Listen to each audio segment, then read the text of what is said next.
Bonjour mes amis, hi guys.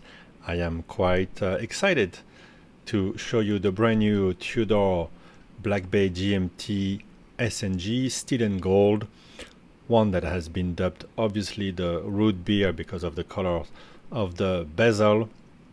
I had seen it on the first day of the release here in Hong Kong a couple of weeks ago and thought, yeah, that was nice, but I was wearing my classic, we can say now, GMT Pepsi, and I was trying to rationalize and say, I don't need to get on the list for this one. I don't really need to have another one. I was on a different frame of mind. But today I went to another shop to resize the bracelet on a Zenith, and while they were doing that, I took a stroll around and realized, this is in the display case. The thing what Tudor does is that on the first day of a release, they send a couple of watches, usually on the straps, and then you have to wait a long time, sometimes months, to see more watches trickle back in. And back then there's a bit of a queue, and so I saw it, and I asked my sales guy, hey, can I try this on again? And I don't know, suddenly the colors spoke to me. The first time I saw it, I thought, hey, that yellow gold is a bit bizarre compared to the root beer. I mean, the Rolex root beer, they use the rose gold. But then today I realized, actually, this is a very muted shade of yellow gold.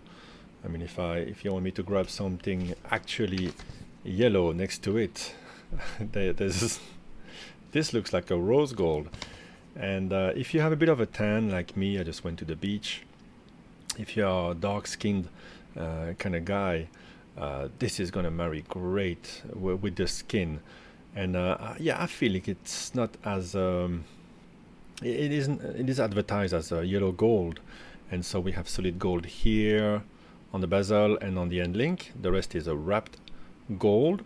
So a great way to get a two-tone without driving the cost too high. I really have no problem with that. And also it reduces a bit the weight to have steel wrapped with gold on those links. Keeps the look, and apparently even scratch, there's no problem there to refinish it. And yeah, what drew me to the watch instantly are all the muted tones, the bezel as usual. Tudor are the masters, and I guess you can do more with aluminum than you can do with ceramic. So they're the masters at choosing the colors for the bezel, like they did on the classic. Just so gorgeous. Sometimes look almost like Coke, but it's a Pepsi.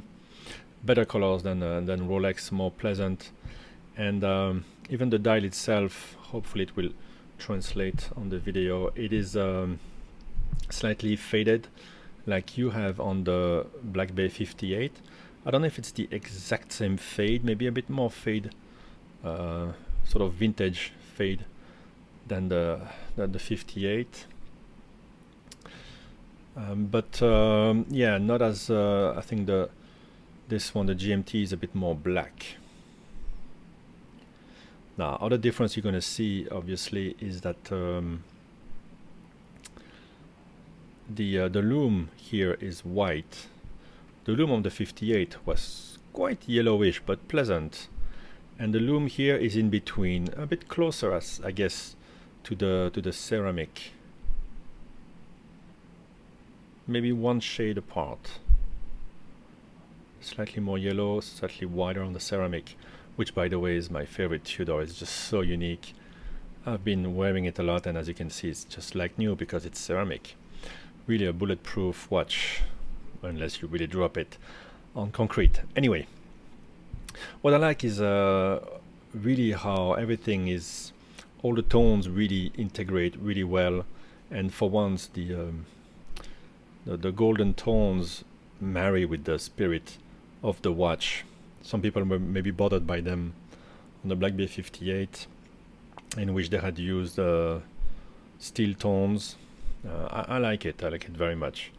But here everything just works wonderfully. I think here when I angle like this towards natural light, you can see a bit better the true colors of the watch. Now, whatever you didn't like about the classic GMT, you won't like about this is the same case size, 41 millimeters, 14 point something of height. So it's a chunk of metal. Weight wise, it's about 7 grams more than this only. So I remove 2 links on these watches and end up with 173 grams, and here it's 180. So it's not a lightweight watch. You do feel it when you're at the office, sitting down, horizontal, fine. If you go out and walk for an hour, you're gonna start feeling it. But some people love it, and I think if you have a bit of a butch wrist, mine is not really butch, but it's getting a bit bigger as we're doing more sports at the moment. Then it's gonna look great, feel fine. My wrist is 17 centimeters. I don't think I would want to wear it if my wrist was much smaller, maybe down to 16 maximum. But for me, it has a nice wrap around. I think this is a watch for people with a bigger wrist. If you have a smaller wrist, try to find the new Tudor Black Bay Pro. What I find with the Black Bay Pro, it's very cute, but it's a bit more bare. Here there's a bit more animation, more colors, and just a beautiful watch. Another detail I've noticed already is that the date wheel, and it shows the attention to the details by the designers, is also slightly yellowed to match the color almost to perfection of the lume, slightly off-white. And again, it attenuates the aggressivity, and overall it's a very muted look. So for the rest, one more thing you might not know is that the dial itself is domed. Obviously the sapphire is as well, but the dial itself has a slight domed, and that is on the website of Tudor.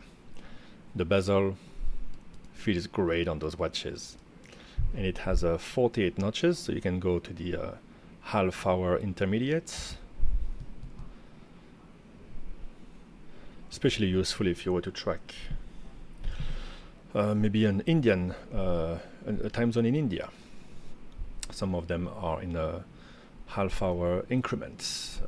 Caliber inside the MT 5652, which is COSC certified, 70 hours of power reserve. And for the rest, the bracelet is all brushed with some, you have the 4 rivets. They don't bother me, I like them, I like the look. And you have a bit of polished look. The gold doesn't go through the clasp. Doesn't bother me too much actually on this watch. Sometimes I prefer when it goes through. And it's the exact same clasp, so it's still lacking one punched hole here or there to have the as much adjustment as I would like to have. But I found myself sometimes in between when I was losing weight. Now I'm feeling actually quite good, but it would be nice if they put 4 punched holes instead of 3. Clasp, great quality otherwise, and the adjustment is done by screws, which is very good. Really beautiful clasp from Tudor. You know it already. Obviously, we would love to have the T-fit on all those watches. It would be great to have it on this watch. So please, Tudor, make one for the larger clasp and make it available at the service center, of course. As you can see, the clasp is already slightly damaging this link here. Bit of a shame, but at some point you gotta wear them, and yeah, there's gonna be smudges and scratches.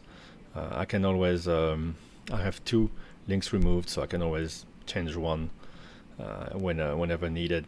But yeah, these are made to enjoy and wear. So there you go. These are my first impressions.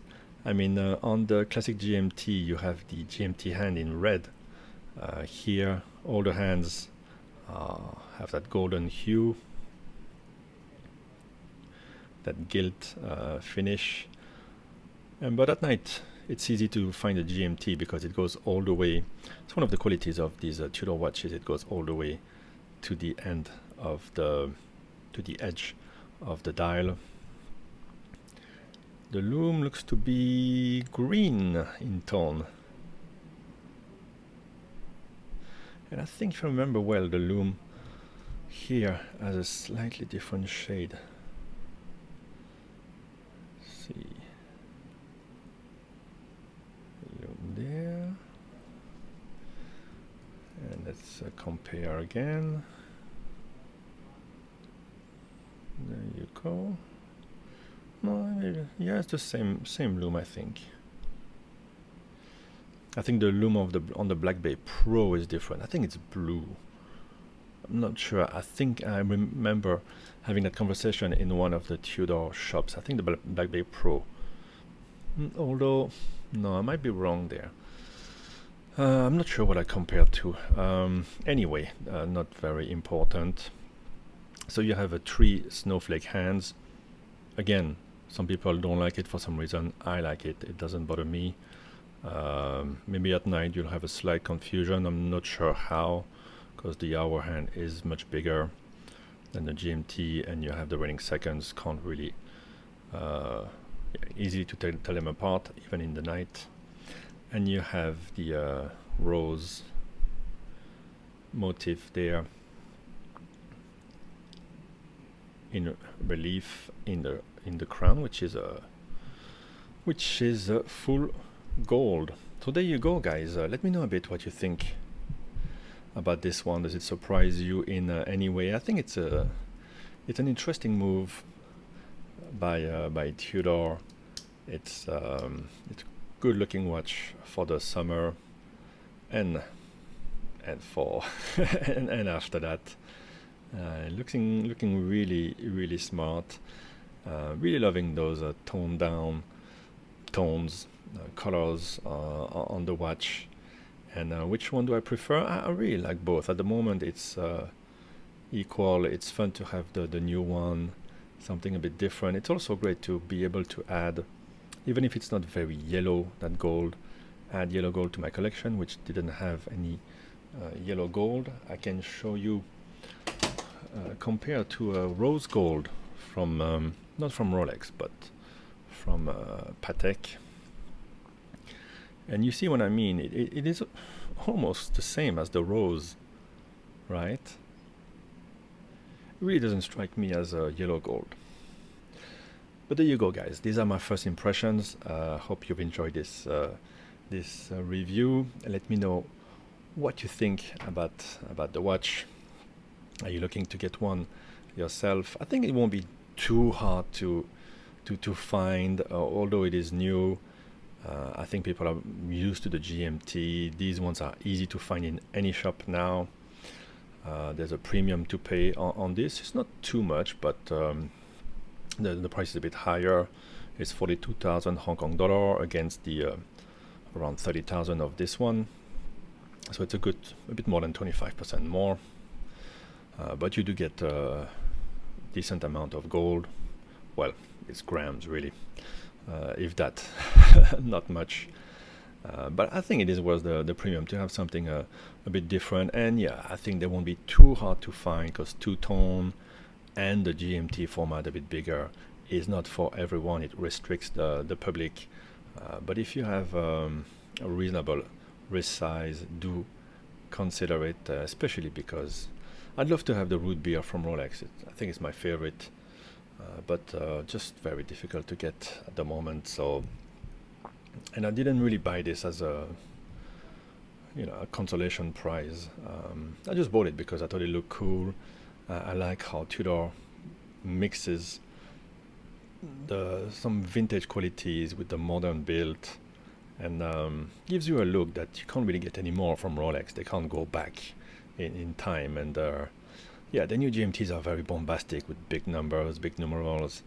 Here it's yeah, it's just like a great look. And I hesitated for a long time about this watch here because it was a bit heavy, it was a bit big. And then after a while, I just got used to the heft, and actually a longing for the heft. I was missing it on the wrist. And sometimes I do feel, yes, that it's still a bit heavy. But there's a feel to those watches, to the Tudor watches, that is different from the feel from Zenith, different from the feel from a Rolex. And you get used to it, and you get to enjoy something different. Alright guys, I've talked enough. Thank you for watching, and I'll speak to you in the next one. Bye bye.